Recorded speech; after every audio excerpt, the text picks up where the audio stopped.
Olá, sou Márcio Vado. Estamos hoje aqui, quinta-feira, 18 horas, para mais um vídeo do nosso canal do Centro de Inovação Albatroz.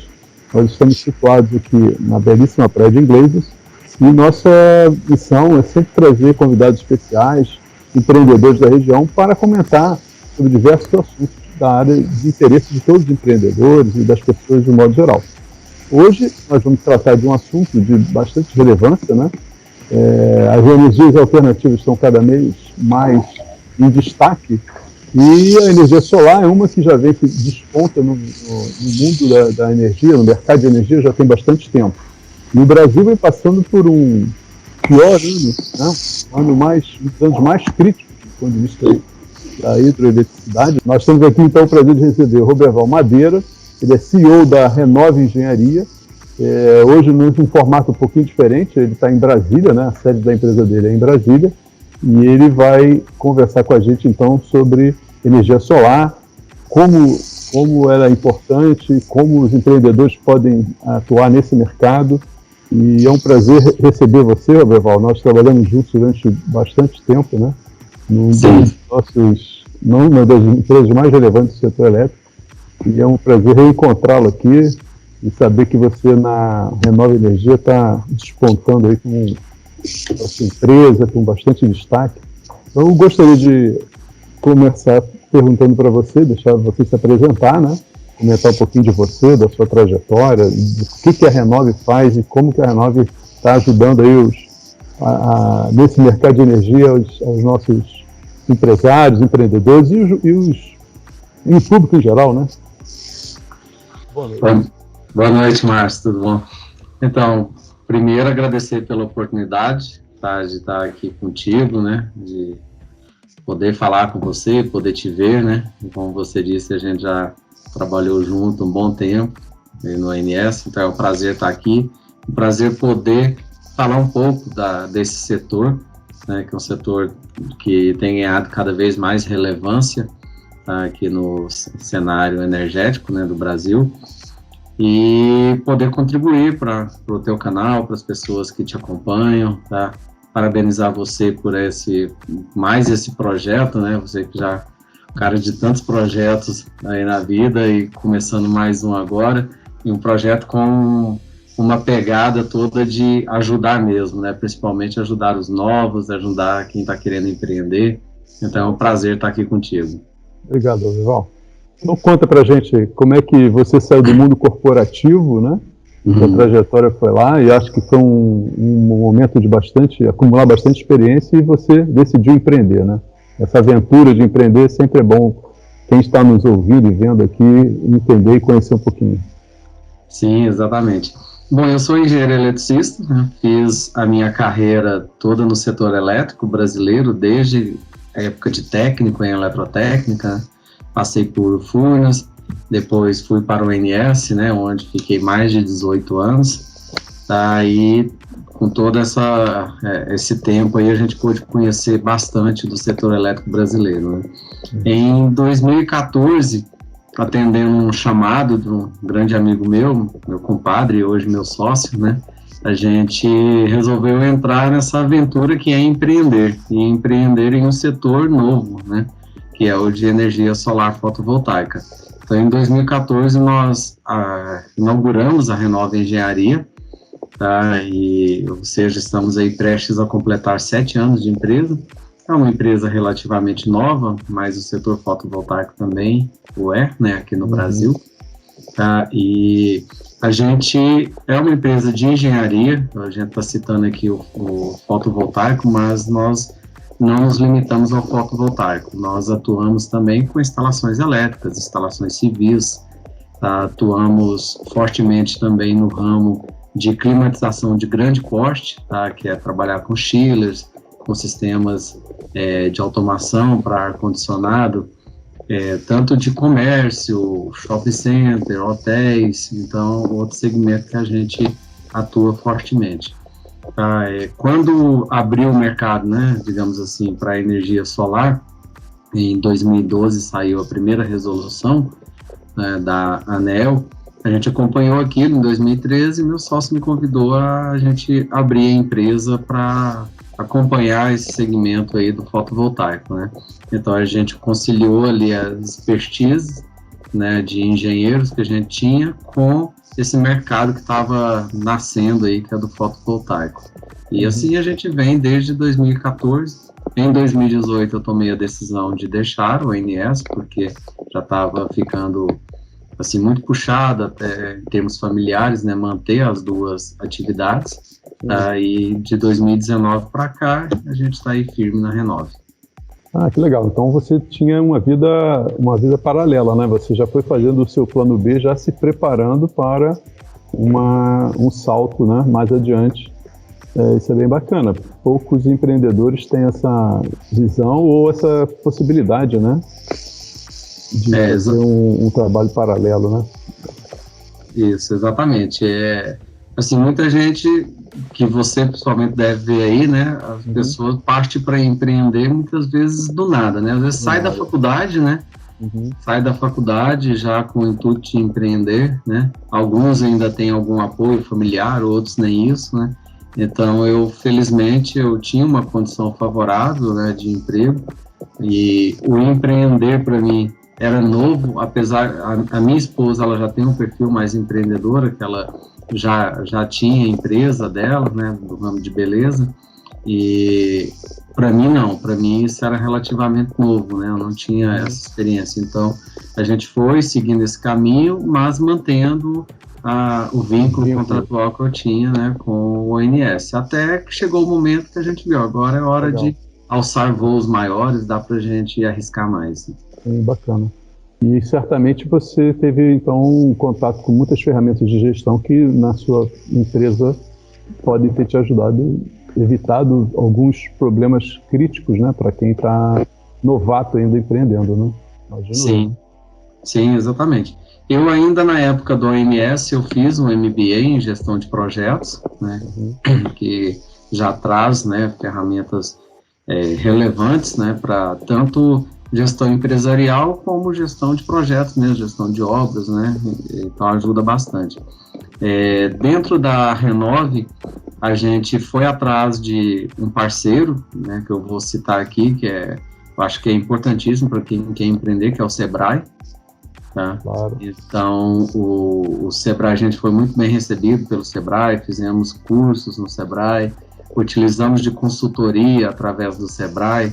Tá? Para quem não sabe, o Sebrae ele pode prestar o serviço de consultoria, ele remunera boa parte desse serviço.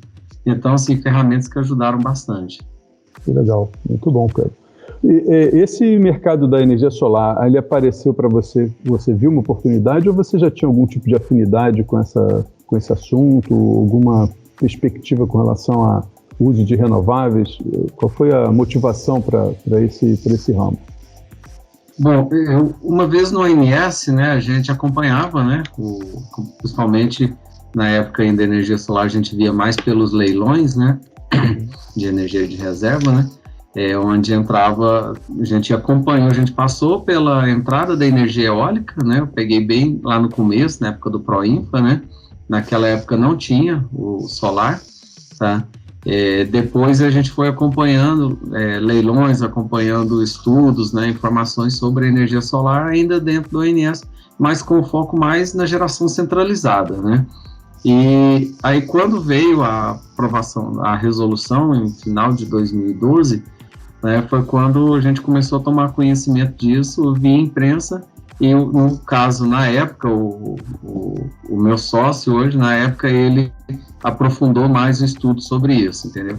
Então, aí ele aprofundou, passou a conhecer melhor o assunto, me chamou para conversar, foi onde eu percebia que teria uma oportunidade ali na geração distribuída, né? O meu sócio tinha percebido isso, passou isso para mim, e a gente concordou que realmente tinha essa oportunidade. Então, em se tratando de geração distribuída, foi nesse momento que a gente tomou conhecimento mesmo. Legal. E no ponto de vista da matriz energética brasileira, a energia solar ela já está ocupando qual percentual, né? Porque durante décadas, né, ela era fortemente hidráulica, né? Alguma presença de termo, né? depois começou eólica, solar. Como é que é esse mercado? Como é que está crescendo? Quais são as perspectivas aí que você pode comentar com a gente? Rapaz, por incrível que pareça, né, por mais que a gente veja o mercado crescendo, né, às vezes os números parecem números grandes, mas não são, tá? Eu vou colocar aqui, vou até utilizar aqui no apoio para um material que eu levantei, tá? Que é a fonte ao próprio ONS, tá? Onde mostra como está a matriz energética brasileira, tá? Para você ter uma ideia, a previsão da matriz energética brasileira para dezembro de 2021 é 63% dela hidráulica, tá? A nuclear, 1,2%. A térmica, 21,6%. Tá? Então, você vê, a gente tem uma presença forte de geração térmica. Tá? A eólica já passou de 10%. Para dezembro está previsto 11,2%. Tá? E a solar, tá, está em 2,6%. Tá? Então, agora, o que é o 2,6%? É toda a geração solar no Brasil. Inclui geração distribuída e a geração centralizada. Então, geração centralizada são aquelas usinas, né, grandes mesmo, que, né, estão localizadas em parques fotovoltaicos, né, em grandes fazendas, tá, para conectar na rede de extra alta tensão, que é a chamada rede básica do setor elétrico. Então, essa é que é a parcela forte, tá? Avançando um pouco mais, para dezembro de 2025, tá, a energia solar tem uma previsão de sair de 2,6 para 3,7. Então, ainda é uma parcela muito pequena. Tá? O hidráulico deve cair de 63 para 59, a térmica subir de 21 para 22, a eólica também subir 2 pontos percentuais, de 11% para 13%. Para você ver, a solar é 1%, 1 ponto percentual, perdão, tá, que está previsto de elevação para ela. Né? Então, ainda são números, né, muito pequenos. Né? Percentualmente, o aumento é grande, né? 33%, né? Mas sim, numericamente... comparando com a matriz energética, ainda, né? É muito baixo.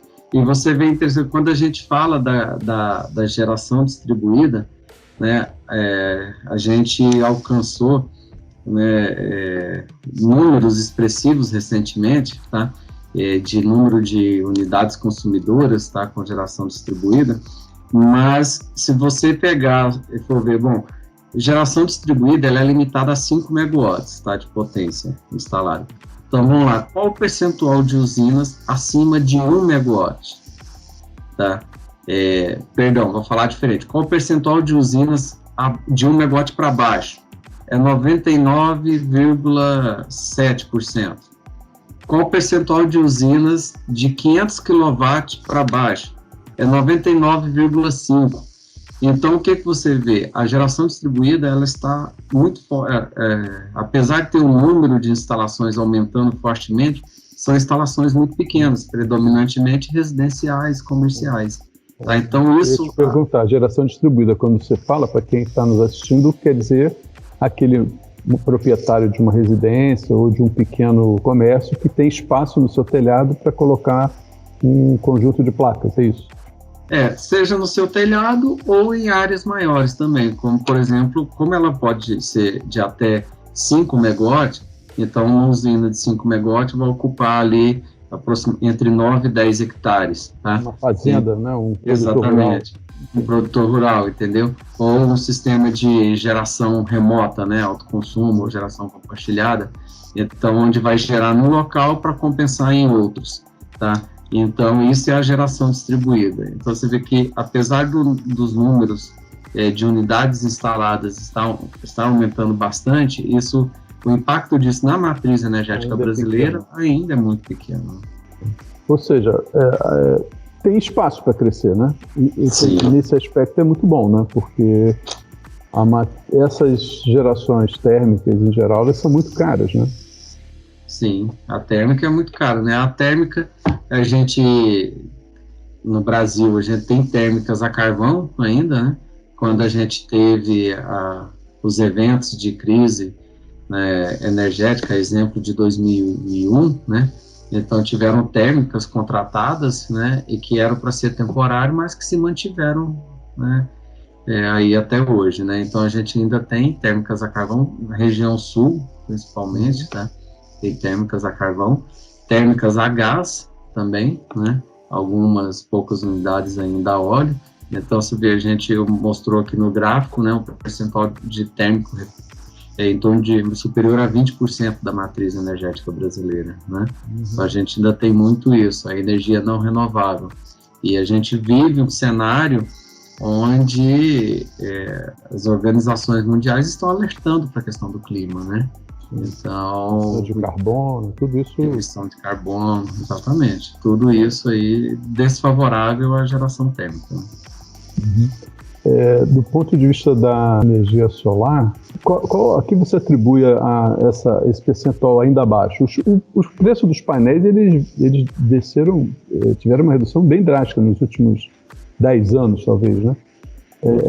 Mas qual seria o fator ainda que impede o crescimento assim, mais acelerado da solar, da implantação da solar? Porque a eólica demorou também para sair, mas ela hoje já tem no Nordeste, ela tem momentos da semana que ela gera toda a energia do Nordeste, né? Isso aí já é...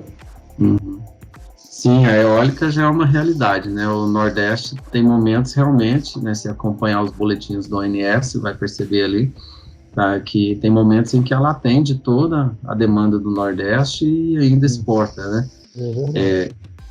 A eólica teve uma vantagem que foi o Proinfa, né? Então, ela teve um programa de incentivo que foi o Proinfa.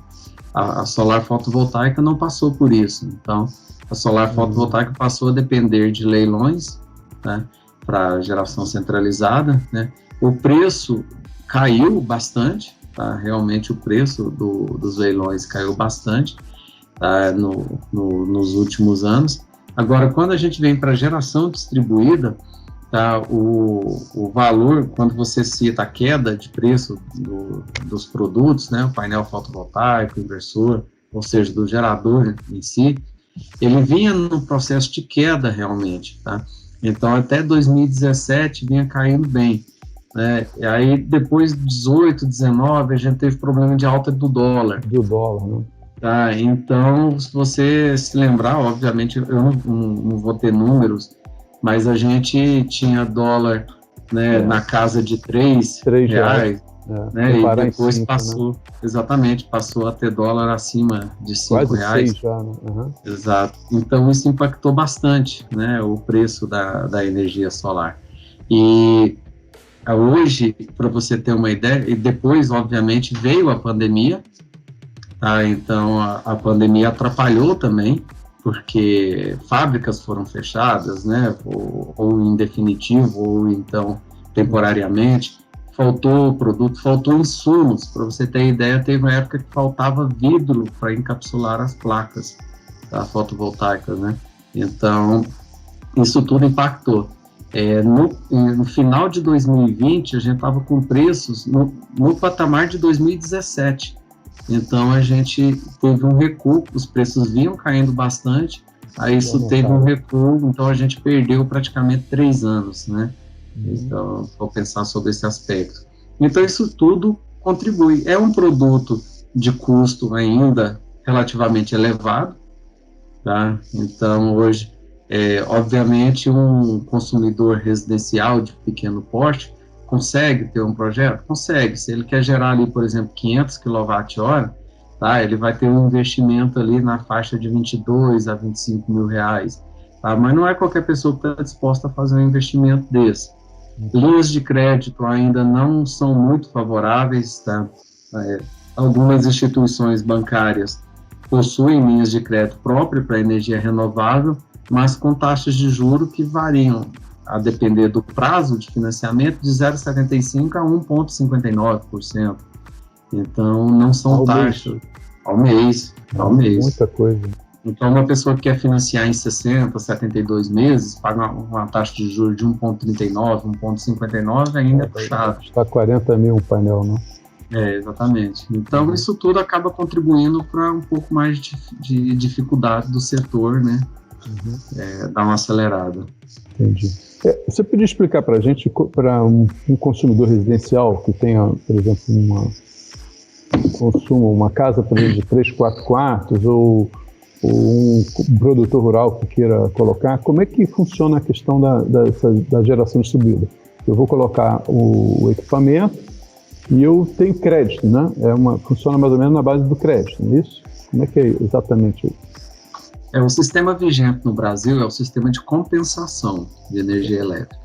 Não é sistema de venda, tá? Então você não gera para vender para a concessionária ou para terceiros, tá? Você gera para compensar o seu consumo, tá? Então, a pessoa que quer compensar o consumo da residência é o mais simples possível, né, da gente pensar, vai instalar a usina fotovoltaica no telhado da sua residência. Então, a usina vai ser conectada ao quadro elétrico dessa residência. Enquanto tiver luminosidade, ela está gerando energia, está injetando energia no quadro elétrico da residência. Essa energia está se distribuindo ali na residência. Havendo excedente, normalmente é o que acontece durante o dia, você está com a geração de energia superior ao consumo daquele momento, o excedente é enviado para a rede da concessionária. Então, essa energia trafega, faz o sentido contrário ao sentido normal, né? Então, um sentido de fluxo de dentro para fora da residência. A residência que tem geração fotovoltaica, ela tem um medidor bidirecional. Aquele medidor da concessionária é substituído por um bidirecional. Então, nesse momento, ele está contabilizando, vai contabilizar a energia que está sendo injetada na rede da concessionária. À noite, por exemplo, como não tem energia sendo gerada, porque não tem sol, aí essa residência está puxando a energia da concessionária, e o medidor contabilizando também. Então, aquela residência que, enquanto não tinha geração, o leiturista ia lá, fazia uma única leitura, que era o que ele recebia da concessionária, ele vai passar a fazer 2 leituras, o que ele recebe e o que ele injeta, e vai fazer a diferença. Se a diferença for positiva para o proprietário da residência, ou seja, ele injetou mais, vai ficar um crédito acumulado para usar nos próximos meses, com validade de 60 meses. Se num determinado mês ele injetou menos do que recebeu da concessionária, ele vai usar o crédito que ele tem acumulado para compensar essa diferença. Não havendo crédito acumulado, ele vai ser faturado pela diferença. Essa é a regra da compensação, seja para residência, comércio, produtor rural. E em termos de redução do custo da conta de energia, tem um percentual típico assim? Sim, isso, a redução na conta de energia, ela pode variar ali entre 80% até 98%. Muita coisa. Exatamente. Então, sistemas pequenos, tá? Quanto menor o sistema, menor vai ser esse percentual. O porquê disso?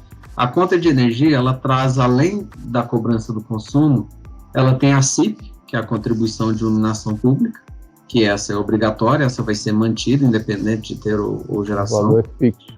Tá? Ele vai pagar o valor proporcional que a concessionária calcula, tá? E tem o custo de disponibilidade, que também é conhecido como consumo mínimo obrigatório. Tá? Então, para residência trifásica, unidade consumidora trifásica, por exemplo, ele é de 100 kWh. Então, às vezes você tem uma residência que não consome muito, consome pouca energia, mas a ligação dela é trifásica, então ela já tem 100 kWh ali que ela paga obrigatório. Então não compensa esse consumidor, vamos imaginar que ele tenha um consumo de 500 kWh. Não compensa ele gerar 500 kWh. Porque se ele gera 500, ele vai pagar 100 para a concessionária. Então, às vezes, compensa ele gerar 400. Porque já que ele vai pagar o 100 para a concessionária, deixa ele consumir esse 100, entendeu? Investe menos. Exatamente. Então, aí esse consumidor, ele gerando 400 de 500, dá 80%. Tá? Agora, quando você tem um consumidor, às vezes você tem uma unidade consumidora comercial, que é do grupo B também, o custo de disponibilidade é o mesmo 100 kWh, mas ela tem um consumo de 5.000, por exemplo, então aí a proporção é bem maior, né? Então, por isso que pode variar dessa forma a economia. Em termos de relação do investimento, como você comentou, né? Eu vou investir 16 mil reais, por exemplo, no painel, 20 mil reais, e vou ter uma redução na conta de luz nessa faixa de 80% a 90%. Em termos de payback, quanto tempo esse investimento que eu fiz retorna, né? A partir de que ano, digamos assim, eu começo a ter realmente lucro, né? Retorno o custo do investimento. Sim. Vai depender também da capacidade da usina. Então, vamos pegar exemplo. Você pode ter um consumidor que tenha um consumo ali, um comércio na faixa de, igual deu o exemplo, 5 mil kWh, que ele vai ter o investimento dele retornado no terceiro ano. Terceiro ano, rápido. Terceiro ano. Você pode ter também consumidores, como eu dei exemplo, no consumidor menor, tá? Que ele vai ter, pode ter no quarto, no quinto, no sexto ano, tá? Até situações onde você tem uma residência muito pequena, que você vai sugerir ali para o cliente, tá 4 placas fotovoltaicas, que vai gerar 200 kWh, e esse vai ter um retorno lá pelo 7º ano, entendeu? Então, às vezes, para ele pode entender que não compensa o investimento. Mas outros consumidores têm retorno entre 3 e 5 anos. 3 e 5 anos. Bacana. E o custo de manutenção, em geral, é pequeno, né? Você precisa limpar a placa, fazer algum tipo de manutenção nesse sentido? E qual que é a vida útil dessas placas? O custo de manutenção é muito baixo, né? Principalmente quando a gente fala de usinas de pequeno porte, que são usinas residenciais, comerciais. Então, o que precisa ser feito é uma limpeza periódica, tá? Então, a gente recomenda não deixar passar um ano sem limpar, que faça uma limpeza com uma periodicidade de pelo menos 6 meses, tá? E a limpeza é muito simples. Se tiver uma periodicidade, né, com um prazo menor, né, 2, 3 meses, às vezes só jogar a água já vai tirando a poeira, né? Outras situações, você usa um detergente neutro, né, com uma escova com a cerda bem macia para ajudar a tirar a poeira. E isso é importantíssimo. A gente já teve situações, recentemente mesmo, nós pegamos uma usina que nós tínhamos instalado e o cliente até então não tinha optado pela limpeza e viu a geração cair, então ele estava tendo uma perda de praticamente 50% de eficiência da usina, né? Então, essa manutenção, ela é necessária. É muito barata, e muito simples, tá? Vida útil que você perguntou, um painel fotovoltaico, por exemplo, ele pode durar 30 anos facilmente, tá? Existe um número, digamos assim, um número mágico no setor, que é o de 25 anos, tá? Que se trabalha muito, a vida útil da usina é 25 anos. O motivo disso é que os fabricantes dos painéis fotovoltaicos, eles oferecem 2 tipos de garantia. Uma que é uma garantia contra defeitos de fabricação, tá? Que é de 10, 12 anos, tá? Dependendo do fabricante. Outra que é a garantia de eficiência, de performance, perdão, do painel. Então, ele garante que aquele painel com 25 anos, ele tem que entregar pelo menos 80% da potência do pico dele. Tá? Então, aí por isso é que se usa esse número de 25 anos. Entendi. Bom, vamos então agora avançar para uma questão um pouco mais complexa. Por exemplo, a gente estava falando de consumidores residenciais, vamos pensar, por exemplo, quais são os arranjos para empresas, condomínios, grandes instalações como um shopping center, uma fábrica. Quais são os arranjos hoje que você pode conciliar o interesse desses consumidores maiores com o interesse de investidores digamos, na implantação de uma fazenda solar para que esses consumidores possam receber essa energia mais barata, por exemplo? Pode contar para a gente isso? Sim. Existem alguns modelos que podem ser praticados segundo a legislação, tá? Vamos pensar em consumidores de grande porte, como você citou, tá? Um deles, obviamente, é o uso do próprio telhado, né? Por exemplo, um shopping center, né? Via de regra, tem área de telhado boa, tá? É provável que essa área não vai ser suficiente para atender todo o consumo dele, mas já atende uma parte boa. Esse é o modelo de autoconsumo local, né? Gerar para consumir no próprio local. Alguns edifícios, tá, também permitem isso, né? Prédios tanto residenciais como comerciais. Um prédio residencial que é muito alto e muito fino, digamos assim, tá, ele vai ter dificuldade porque a área de cobertura dele é pequena, tá? Mas pode ser instalado usina em outro local também, é o chamado autoconsumo remoto. Então, condomínios residenciais, condomínios comerciais, grandes empresas podem construir suas usinas em uma área remota da área, em relação à área onde vai ser consumido. Tem que respeitar algumas regras, como, por exemplo, tem que estar na mesma área de concessão, tá? Que é a área onde aquela concessionária atua. A gente não pode... Se eu estiver em Santa Catarina, eu tenho que usar a Celesc. É isso. Você tem que estar na área da Celesc, né? Por exemplo, Santa Catarina só tem a Celesc. A gente fala área de concessão, é importante frisar, porque tem estados, por exemplo, como São Paulo, que tem várias concessionárias. Tá? Então, não adianta você querer gerar... Pelo estado, né? Pelo estado, tá? Então, se você pegar estados, por exemplo, Minas Gerais. Minas Gerais é um estado muito grande e a concessionária é a CEMIG. Então, desde que você esteja na área de concessão, você pode gerar num local e consumir em outro. Por exemplo, você pode gerar no sul de Minas e consumir essa energia no norte de Minas. Tá? Desde que você obedeça às regras. Por exemplo, o autoconsumo remoto. Você tem Marcos Silvado, por exemplo, é uma propriedade rural, onde ele vai construir ali a usina tá? E ele vai registrar no CEIG para falar, olha, o excedente de geração daqui, eu quero que seja transferido para compensar o crédito em determinada unidade consumidora. Tá? Então, essa é uma outra forma de se trabalhar, tá? Além do autoconsumo remoto, existe a geração compartilhada. Geração compartilhada, como o próprio nome diz, é quando você tem mais de um interessado, tá? Então, você vai constituir uma das duas figuras, consórcio ou cooperativa. Tá? Cooperativa para pessoa física, consórcio para pessoa jurídica, onde eles vão compartilhar entre eles os créditos de geração de uma determinada usina. Tá? Por exemplo, você está em Santa Catarina, aí você é um investidor, fala, olha, eu quero investir numa usina fotovoltaica.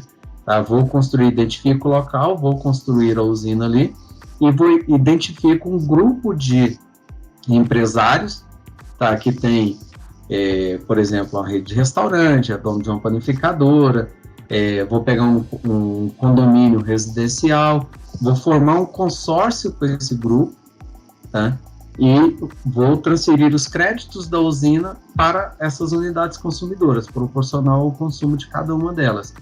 Tá? Então, com isso, você loca parte, o sistema de locação, você vai locar parte da sua usina para cada um deles, vai ter um contrato de locação da usina com eles, tá? E eles vão te remunerar, vai ter um deságio em cima do que eles pagam para a concessionária em relação ao consumo, e você vai ser remunerado por isso, entendeu? Então, esses modelos de autoconsumo remoto e geração compartilhada são os modelos mais procurados pelos investidores. Tá? Onde eles constroem os... Sim, pois não. Tá, deixa eu ver se eu entendi então. Por exemplo, se eu achar que esse é um bom negócio, investir em energia solar, na geração de energia solar, eu posso procurar mais 2 ou 3 ou 4 interessados, investidores, digamos.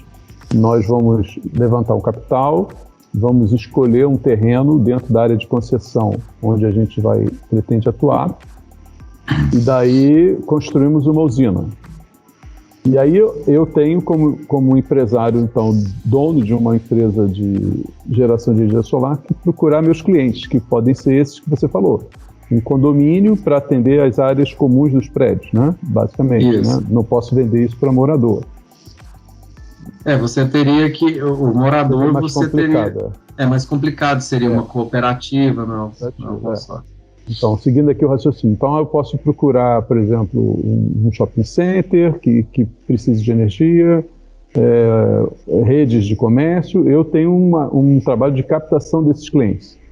E aí o modelo é um pedacinho daquela usina que eu investi lá, que eu construí, vai alugar os painéis para aquele cliente. É isso. Isso. Você não pode ter venda direta. Eu, como dono de uma usina solar, eu não posso vender diretamente para ele. Eu tenho que alugar o painel. Na verdade, eu sou um aluguel. Como não sei qual é o nome para isso? Seria um locador de painéis solares. Em vez de alugar um apartamento, alguma coisa assim, eu vou alugar um espaço onde eu coloquei um painel. Exatamente. Eu vou emprestar aquele painel para que aquele outro cliente receba os créditos de energia. É isso. Isso mesmo. Você não pode ser remunerado pela venda da energia. Pela venda da energia. Isso é vetado. Quem pode vender energia é quem detém a concessão. Então, você não vai ser remunerado em reais por quilowatt-hora, por exemplo. Você vai ter uma remuneração em reais pela locação. Pelo uso da terra e pelo uso do painel. Isso. Ah, legal. Entendi. E em termos de taxas de retorno, como é que é o... Você tem um valor... Eu sei que tem vários fatores que vão influenciar, né? Se a terra é alugada ou não, se você conseguiu um bom preço na compra dos painéis, se o custo de manutenção da instalação é alto ou baixo, né? Se você conseguiu negociar bem com os seus clientes, mas em média, como é que isso funcionaria para um investidor, que é um grupo que a gente lá no Albatroz, a gente também procura levantar, né, dar subsídios para que eles possam pensar a respeito disso, né? Sim. Eu vou usar aqui um outro slide, tá, de uma situação que foi um serviço que a gente prestou, tá, para um cliente nosso, onde a gente fez uma análise econômica para ele do retorno do investimento na usina, tá? Então, vou pegar um exemplo aqui, era uma usina com potência de painéis de 1.300 kW-pico, tá? Ou 1.3 MW-pico. Aí a potência instalada da usina, que é a potência AC dela, né, depois que passa pelo inversor, de 1.000 kW, tá? Então, essa usina, o investimento previsto na época era aproximadamente 5 milhões de reais, tá? Vamos colocar dessa forma. E essa usina, ela visava, a gente fez análise para 2 modelos. O autoconsumo remoto, que é onde o investidor constrói a usina e vai locar ela toda para um único CNPJ, e aí quando eu falo único CNPJ, na verdade, entenda-se que pode ser um CNPJ matriz com suas filiais. Certo. Tá? Então, pode ser, por exemplo, uma rede de farmácias, tá? Uma rede de lojas varejistas. E, então, esse foi um modelo que a gente estudou. Um outro modelo foi de geração compartilhada, onde ele formaria um consórcio para inserir empresas dentro desse consórcio, tá? E a gente fez uma análise onde o deságio que seria considerado em relação à tarifa de energia era de 12%, tá?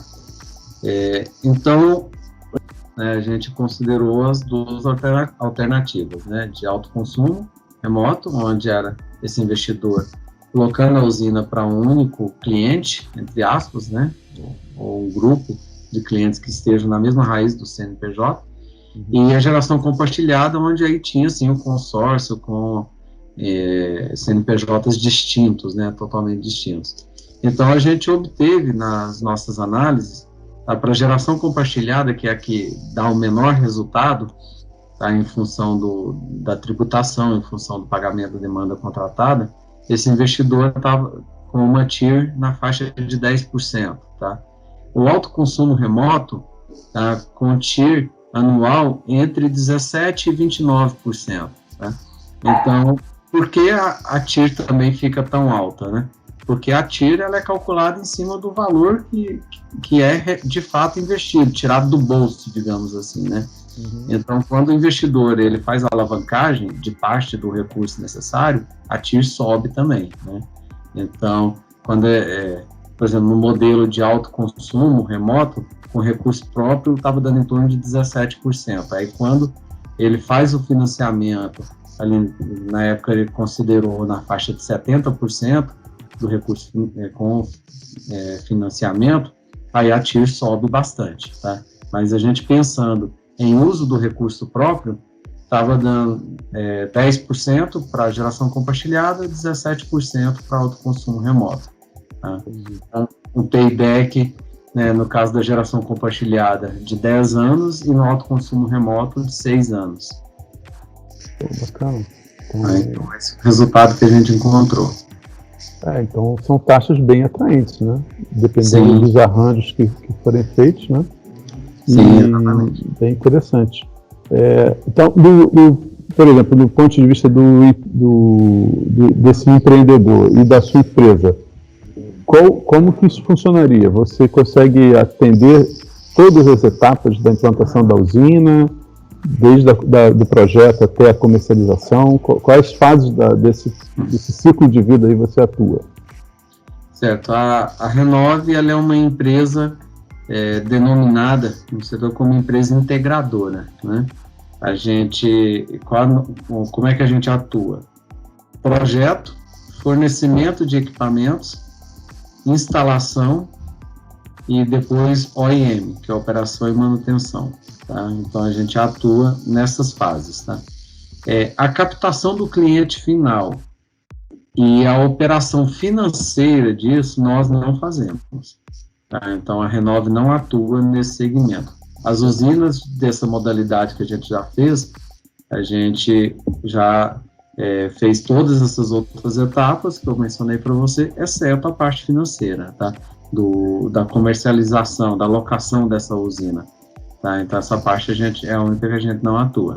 E você pode atuar nacionalmente. Você está sediado em Brasília, mas não há nenhuma limitação do ponto de vista, inclusive, hoje, com tudo tecnológico, né?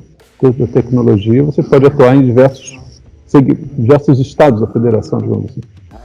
Isso. É natural que a gente tenha mais projetos onde está sediado, por ser mais fácil captar os clientes, pelo custo. Então, às vezes, se eu for executar uma usina no Nordeste, por exemplo, eu certamente não serei competitivo com uma empresa de qualidade, porte semelhante à minha, que está lá no local. Nós temos projetos no DF, temos em Goiás e em Minas Gerais. Tá? Então, são as áreas onde a gente atuou até hoje. Mas, obviamente, a gente está de olho em outros estados. Por exemplo, licitações. Então, a gente acompanha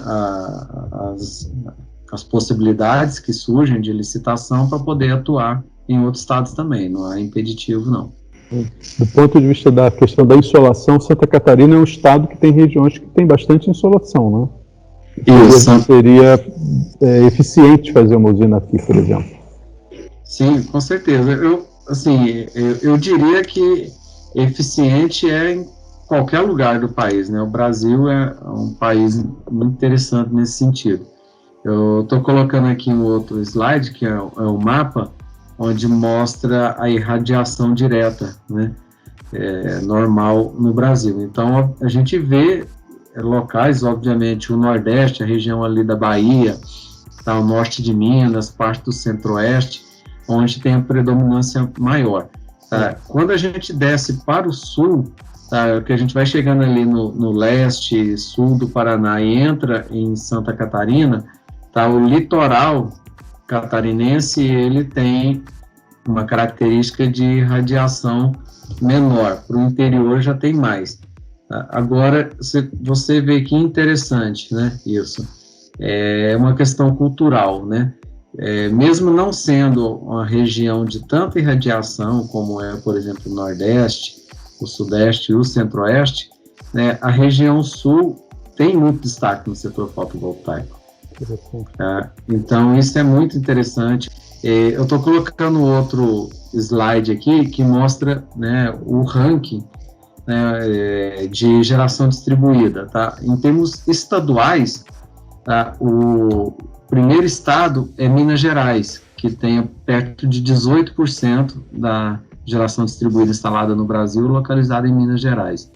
Em segundo, São Paulo, com 12,5%. Em terceiro, o Rio Grande do Sul, com 12,4%. Aí em quarto, o Mato Grosso, com 7,5%. Em quinto, o Paraná, com 5,7%. E Santa Catarina está em oitavo, com 4%. Então, os 3 estados do Sul Entre os 8 maiores. estão entre os 8 maiores da federação. Tá? Você tem, por exemplo, estado igual Rio Grande do Norte, que está em 16º, Paraíba, 17º. Então, você vê a diferença. Aí, uma outra questão que chama a atenção é o ranking municipal. Tá? No ranking municipal, a gente não tem, entre os 10 primeiros, tá, nenhuma cidade da região sul. Tá? Aí você fala, poxa, mas se tem ali entre os estados, entre os 8 primeiros, por que não tem nenhuma cidade? Porque não está concentrado. Né? Então, você vê a geração distribuída, espalhada, distribuída mesmo, né, nos estados, e a gente nota uma força acentuada no produtor rural da região sul, tá? Então, com destaque para o produtor rural. As empresas parceiras nossas que atuam na região sul, a gente acompanha eles e vê a quantidade de instalações para produtores rurais. Tá? É muito relevante isso. Então, é uma questão cultural mesmo de entender a importância do investimento, de entender o retorno dele, de entender a questão ambiental também. Tá? Que traz esse destaque todo para a região sul. O nível de instrução e de capacidade financeira é mais elevado também, né? Também, então, ajuda bastante. Exato, com certeza. Legal. Então, ou seja, estamos em várias condições favoráveis para quem quiser empreender numa usina de geração solar.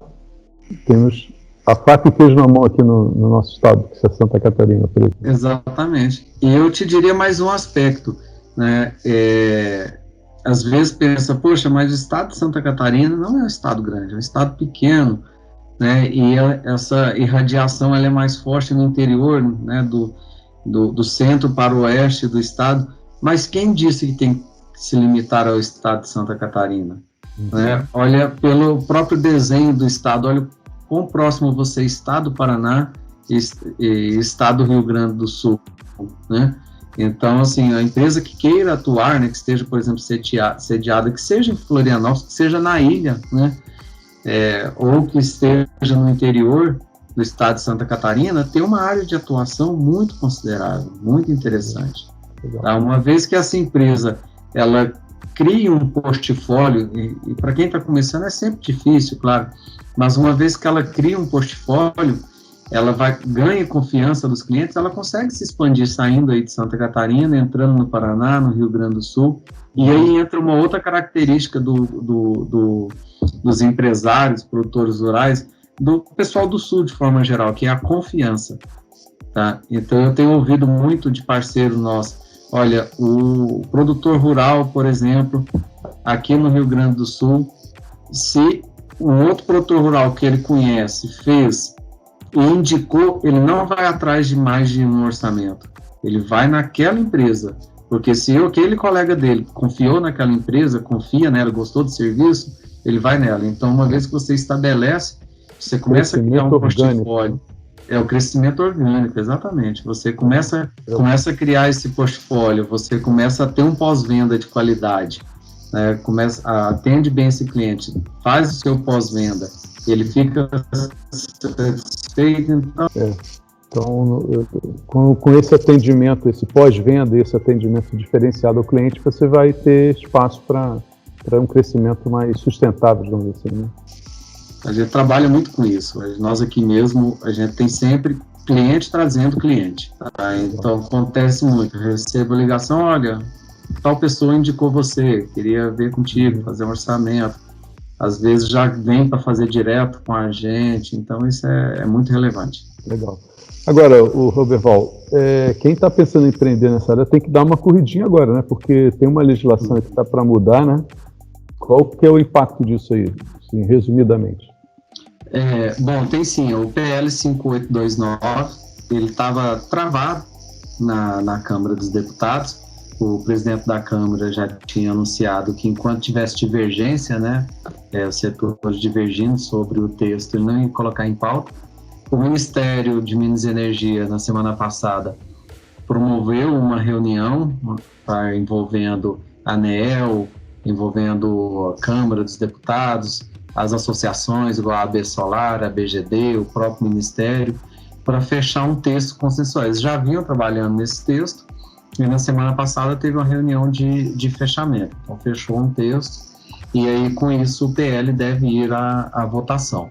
Tá? Não vai ser mais por divergência, se ele demorar um pouco a ser votado. Vai ser pelo processo normal da Câmara mesmo. Tá? O PL, o que ele prevê? Primeiro, que é um ganho enorme para o setor, na nossa avaliação, tá? Que a gente passa a ter um marco legal da geração distribuída. Até então a gente vive de resolução da ANEEL, tá? Então a gente vai ter uma lei, vai trazer segurança jurídica, tá? Traz alguns aspectos também de democratização da energia solar, tá? Que é em relação ao que o cliente vai pagar de custo de disponibilidade, de demanda. Então algumas questões mais técnicas que vão ajudar também a democratizar um pouco mais. Tá? E o forte dele é a questão a principal preocupação é com relação à tributação. Tá? O que vai acontecer com a tributação? Primeiro que o texto do projeto de lei, ele traz o seguinte, que o projeto de lei, ele vai ser votado na Câmara, depois no Senado, depois precisa ser sancionado pela Presidência da República para virar lei. Tá? A partir do momento que ele virar lei, tá, conta-se um prazo de 12 meses. Quem entrar com pedido de conexão na concessionária nesse intervalo de 12 meses vai ser mantido na regra atual. Tá? Então aí a gente já tem vivenciado isso, vamos continuar vivenciando uma corrida para entrar com os pedidos de parecer de acesso nesse intervalo de 12 meses, tá? E depois dos 12 meses, o que vai acontecer? Como vai ser a tributação? Se falava muito em 5 cenários, tá, de evolução da tributação em cima do uso da rede, tá? Então chegou o momento que a ANEEL tinha acenado lá em 2019 com o pior cenário, onde a tributação mais elevada e estava equivalendo a você perder 60% daquilo que você gerou. Tá? Então, era um cenário muito ruim.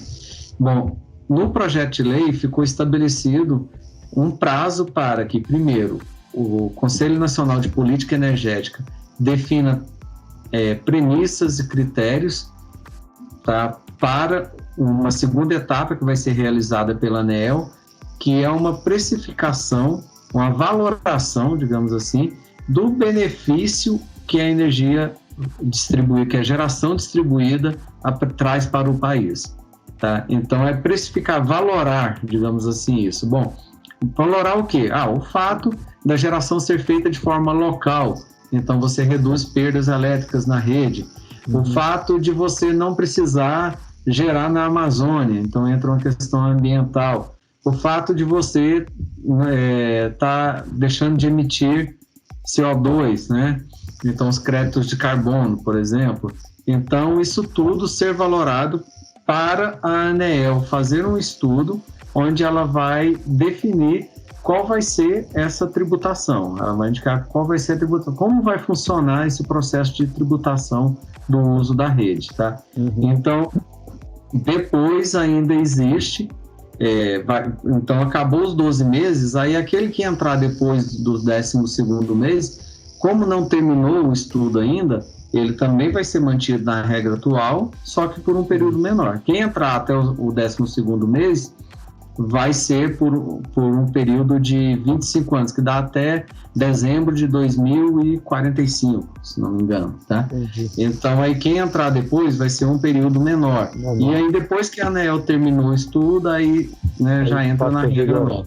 Então, a gente tem um tempo ainda, tem um gap ainda para a gente entrando com novos projetos e se acostumando com essas regras novas, tá? E é importante a gente entender também que mesmo depois, quando já estiver na fase final, né, que vai ser bem mais lá para frente, isso não inviabiliza o setor, tá? Por um lado, isso traz a vantagem de trazer a segurança jurídica, tanto para aquele pequeno consumidor que quer investir na geração própria, como para o grande investidor. Tá? Para quem quer investir, não ter segurança jurídica é muito ruim. Tá? E também a questão da tributação é pelo uso da rede e é da parcela, tá? Da parcela de energia, da diferença entre aquilo que foi recebido da concessionária menos o que foi injetado. Então, é dessa parcela positiva. Tá? Então, assim, aquele é um valor pequeno. Aquele consumidor ou prosumidor, né, que ele vai ser um produtor e consumidor, que gera para consumir no próprio local, essa parcela é muito pequena.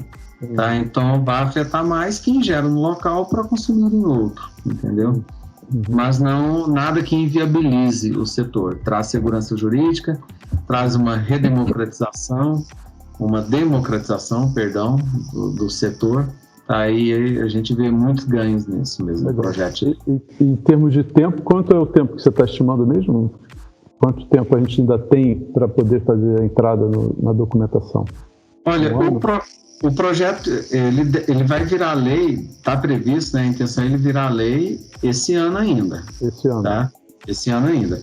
Então vamos pensar que você tem, que está previsto nele, que entrar com o pedido de acesso na concessionária em até 12 meses após ele virar lei. Então, se ele virar lei em dezembro de 2001, teria até dezembro de 2022, perdão. Tá? Então, seria esse prazo de 12 meses. E lembrando que depois vem ali mais um prazo, tá, desse estudo da ANEEL, tá, que ainda garante um tempo ainda na regra atual. 18 meses, contando de hoje, em torno de 18 meses talvez. Mais uns 6 meses para aprovar isso e 12 do tempo de opção. Exatamente. Legal. Bom, Roberval, estamos chegando aqui ao final do nosso tempo, né? Acho que a gente cobriu bastante tópicos, né? Deixou uma visão bem legal para quem está, tanto do consumidor que queira colocar uma usina no seu telhado, quanto para quem está pensando em empreender, investir nessa área, né? Então, queria agradecer demais aí a gentileza de me conceder essas informações todas aí preciosas e deixar para você fazer aí o seu encerramento e depois eu volto um pouquinho. Tá joia. Márcio, em primeiro lugar, foi um prazer. Você sabe que, assim, você é um cara que a gente sempre teve um bom relacionamento, né? Então, prazer ter esse contato de volta contigo, tá? Estou à disposição para o que precisar, desde um bate-papo até assuntos de negócio mesmo, tá? Muito feliz de ver você com esse projeto, né? Torcendo para que caminhe bem.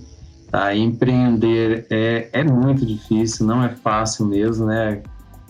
Quem pensa ali que é melhor ser dono do próprio negócio, eu vou estar mais tranquilo, não está mais tranquilo. Né? Você tem que lutar todo dia pelo leitinho das crianças, então não é fácil, mas é muito prazeroso, né? Então você cuidar daquilo que é seu, tá? Você é um filho, né? Que você está cuidando ali, então muito prazeroso. E te agradecer demais pela oportunidade, tá? De poder estar aqui compartilhando esse pouco conhecimento que a gente tem, mas que a gente está atuando aí no setor, lutando por ele e desejando que mais parceiros entrem, mais pessoas empreendam para ficarmos cada vez mais fortes. Mais forte, Temos uma história longa, né? Sim, exatamente. Longa. Eu estou nessa área desde 1983, vocês já estão... É muita história. É muita história. Agora temos que construir uma nova história. Vamos fazer a Renova Engenharia lá no Albatroz, né? Vamos pensar nisso aí, que pode ser bastante interessante da liga, né? Sim. Já pensou? Vou trabalhar na praia. Na praia. Obrigado, Roberval. É isso aí. Vamos continuar conversando, porque eu acho que tem bastante espaço aí para, né, junto às pessoas de bem que estão querendo fazer coisas legais, sempre vai ter oportunidade, né? Beleza, né? Agradecer. E vocês que nos assistiram até agora, Se vocês gostaram do conteúdo, o Albatroz sempre tenta trazer conteúdo de qualidade, abrangendo diferentes áreas aí do conhecimento. Não deixe de se inscrever no nosso canal, ative o sininho de notificações, né? E deixe aquele like, porque isso ajuda e fortalece o nosso canal e todos aqueles do ecossistema de empreendedorismo, tanto de Santa Catarina quanto do Brasil. Obrigado, Oswaldo. Forte abraço aí. Obrigado, amigo. Fique com Deus. Um abração, cara. Abraço. Até mais.